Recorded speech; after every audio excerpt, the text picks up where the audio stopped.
अस्सलाम वालेकुम दोस्तों, कैसे हो? मुझे उम्मीद है कि आप सब सही हो गए। आज जो हम बात करने वाले हैं, कुछ इंपॉर्टेंट जानकारी के हवाले से बात करने वाले हैं, जो कि गिरफ्तारी, चेकिंग और भी कुछ बड़ी खबरें हैं।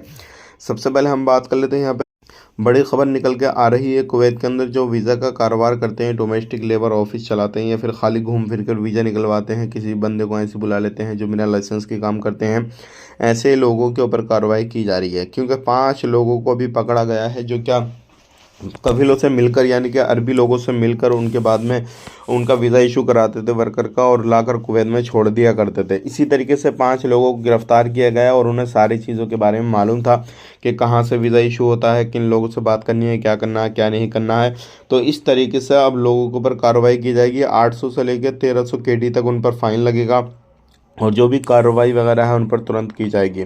अब ध्यान रखिएगा, अगर आप भी अपने किसी भी रिलेशन वाले को बुलाना चाहते हैं, कुछ भी इस तरीके से सोच रहे हैं, तो आपने कुछ चीज़ों का ध्यान रखना बहुत ज़्यादा ज़रूरी है। सबसे पहले चीज़ ये है कि आप उन्हीं लोगों से वीज़ा अपना इशू करवाएं जो लोग कुवैत के अंदर लाइसेंस लेकर बैठे हैं। खाली अरे गहरे या किसी भी बंदे से ऐसे वीज़ा ना लें। बात कर लेते हैं यहाँ पे अगली खबर की तरफ। जो अगली खबर आ रही है निकल के, जिन लोगों ने खेमे लगाए हैं बिना परमिशन के रेगिस्तान के एरिया में, तो ऐसे लोगों पर एक्शन लिया जा रहा है और बड़े फाइन उन लोगों पर लगाए जा रहे हैं। तो अगर आप कुवैत के अंदर रहते हैं तो ये गलती बिल्कुल ना करें, क्योंकि बहुत सारे लोग इस तरीके की गलती करते हैं, बिना परमिशन के खेमे लगाते हैं। तो ऐसे लोगों के ऊपर कार्रवाई की जाएगी।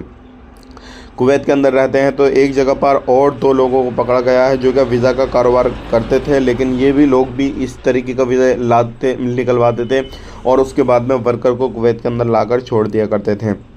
तो ऐसे लोगों के ऊपर अब सख्ती की जा रही है। अगर आप कुवैत के अंदर रहते हैं तो इन चीज़ों पर ध्यान दें। आप भी ऐसे लोगों से बिल्कुल वीज़ा ना लें जो क्या इलीगल तरीके से वीज़ा देते हैं और कोई भी उनके पास में काम धंधा नहीं होता है। तो ऐसे लोगों से बिल्कुल भी वीज़ा नहीं लें। आज के लिए इतना ही, मिलेंगे इस नेक्स्ट वीडियो में। तब तक के लिए आप अपना ख्याल रखें, अपनी फैमिली वालों का ख्याल रखें। Take care, bye bye.